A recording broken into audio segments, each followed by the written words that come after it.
Terjawab sudah kapan Presiden Jokowi akan memindahkan ibu kota Indonesia dari Jakarta ke Kalimantan Timur. Saat ini, pemerintah terus mengebut pembangunan infrastruktur di Ibu Kota Nusantara atau IKN Nusantara. Saat berkunjung ke Cina, Jokowi mengungkapkan targetnya untuk memindahkan ibu kota. Dilansir dari Kontan, Presiden Jokowi menggelar pertemuan dengan para pengusaha Cina saat berkunjung ke Chengdu, Cina. Dalam pertemuan dengan para pengusaha Cina, Jokowi menawarkan peluang investasi yang ada di Indonesia, mulai dari pembangunan ibu kota Nusantara hingga kendaraan listrik. Jokowi mengatakan, dalam pertemuan bilateral dengan Presiden Cina Xi Jinping, kedua negara sepakat terus mendorong investasi di Indonesia. Jokowi menyampaikan, pembangunan di IKN sudah dimulai tahun lalu khusus untuk kawasan inti pemerintahan. Diharapkan pembangunan terus berjalan, sehingga tahun depan sudah dapat dilakukan pemindahan ibu kota ke IKN.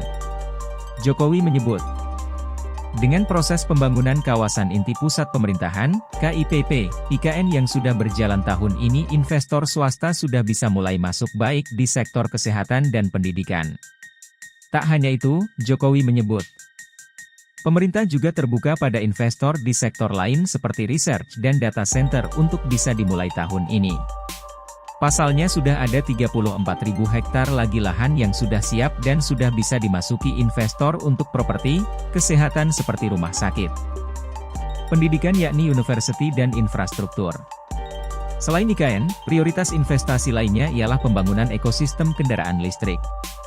Jokowi memperkirakan di 2035 produksi untuk mobil bisa di atas 1 juta dan untuk kendaraan 2,4 juta.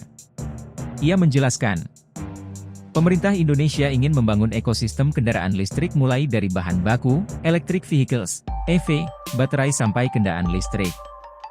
Selanjutnya prioritas investasi di bidang energi baru terbarukan, EBT. Kepala negara ingin mendorong agar para investor dari RRT juga ikut masuk di bidang ini.